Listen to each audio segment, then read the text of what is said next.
தற்போது பாரதிய ஜனதாவின் மாநில தலைவர் தமிழிசை சவுந்தரராஜன் செய்தியாளர்களை சந்தித்து வருகிறார். நேரடி காட்சிகளை பார்க்கலாம். அருமை சகோதரர், உண்மையான இளைஞர் KT ராகவன் அவர்கள் போட்டி போடுகிறார்கள். பாரதிய ஜனதா கட்சி தமிழகம் முழுவதும் 156 இடங்களில் எங்களது வேட்பாளர்களை நிறுத்தி இருக்கிறோம். மற்ற இடங்களில் நாங்கள் கூட்டணி வேட்பாளர்களை நிறுத்தி இருக்கிறோம். இன்று கடுமையான பிரச்சாரத்திற்கு நடுவில் நான் ராகவன் அவர்களின் அலுவலகத்தை திறந்து வைக்க வேண்டும் என்று நினைத்ததே இந்த கொளத்தூர் தொகுதி ஒரு உண்மையான இளைஞரை முன்னிறுத்தி, உண்மையான வளர்ச்சியை முன்னிறுத்தி, ஊழலற்ற ஒரு சூழ்நிலையை தமிழகத்தில் உருவாக்குவதற்காக நாங்கள் இன்று பாடுபட்டு கொண்டிருக்கிறோம் என்பதை தமிழக மக்களுக்கு உணர்த்துவதற்காகத்தான் இன்று இந்த தொகுதியில் வேட்பாளராக போட்டி போட்டுக் கொண்டிருக்கும் ஸ்டாலின் அவர்கள் தமிழகம் முழுவதும் சுற்றுப்பயணம் செய்யும் பொழுது அதிமுகவிற்கு மாற்று திமுக என்பதை போல பேசி வருகிறார்கள். நிச்சயம் இல்லை. தமிழகத்தில் உள்ள ஊழல் வழக்குகளின் வரலாறை நீங்கள் எடுத்து பார்த்தீர்கள் என்றால் 10 ஆண்டுகள் 15 ஆண்டுகள் வரலாறு. அத்தனை வரலாறிலும் திராவிட முன்னேற்ற கழகமும் ஈடுபட்டு இருக்கிறது. அது மட்டுமல்ல, நேற்றைய தினம் முதலமைச்சர் அவர்களின் பிரச்சாரத்தில் 2 பேர் உயிரிழந்திருக்கிறார்கள். 4-5 மணி நேரத்திற்கு மேல்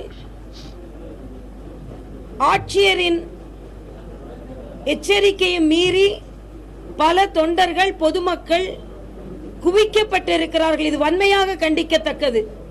தேர்தல் என்பது மக்களுக்காக, ஆனால் ஏதோ இது மக்களுக்கான தேர்தல் இல்லாமல் முதல்வருக்கான தேர்தலை போல முன்னிறுத்தப்படுவது வன்மையாக கண்டிக்கத்தக்கது.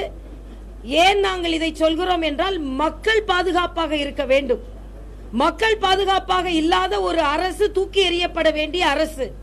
அதனால் மக்கள் இன்று திமுக அதிமுகவிற்கு மாற்றாக பாஜகவை முன்னிறுத்த ஆரம்பித்து விட்டார்கள். அதனால் தான் பாரதிய ஜனதா கட்சி தமிழகத்தில் நிச்சயம் ஆட்சிக்கு வர வேண்டும். குறிப்பாக இந்த கொளத்தூர் தொகுதியில் பாரதிய ஜனதா கட்சி வெற்றி பெற வேண்டும். ஏனென்றால் இன்று தமிழகத்தில் உள்ள ஊழலுக்கும் தமிழகத்தில் உள்ள வளர்ச்சியின்மைக்கும் காரணம் திராவிட முன்னேற்ற கழகமும், குறிப்பாக அதில் முக்கிய தலைவராக இருக்கும் ஸ்டாலின் அவர்களுக்கும் பங்குண்டு என்பதை தமிழக மக்கள் உணர்ந்து, குறிப்பாக கொளத்தூர் மக்கள் உணர்ந்து பாரதிய ஜனதா கட்சிக்கு வாக்களிக்க வேண்டும் என்ற கோரிக்கையை நாங்கள் முன்வைக்கிறோம். ஏனென்றால் பாரதிய ஜனதா கட்சியை பொறுத்த மட்டில் தமிழக மக்களுக்காக பல நல்ல திட்டங்களை நாங்கள் கொண்டு வருகிறோம் என்பது மட்டுமல்ல, இன்று ஆவின் பால் விலையை 7 ரூபாயாக குறைக்கிறோம் என்று திராவிட முன்னேற்ற கழகத்தின் தேர்தல் அறிக்கை சொல்கிறது.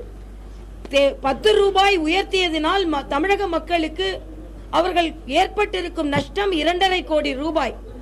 ஆனால் இந்த பிரச்சனைகளை எல்லாம் ஆரம்பிக்கப்பட்டது, ஆவினில் ஊழல் நடந்திருப்பதாக கண்டறியப்பட்டது 2014 தவிர அது ஆரம்பிக்கப்பட்டது 10 ஆண்டுகளுக்கு முன்னால், திராவிட முன்னேற்ற கழகம் ஆட்சி நடந்து கொண்டிருந்த காலத்திலேயே. அதே போல் கனிம வள ஊழலினால் 1.1 லட்சம் கோடி ரூபாய் தமிழக மக்களுக்கு இழப்பு ஏற்பட்டிருக்கிறது.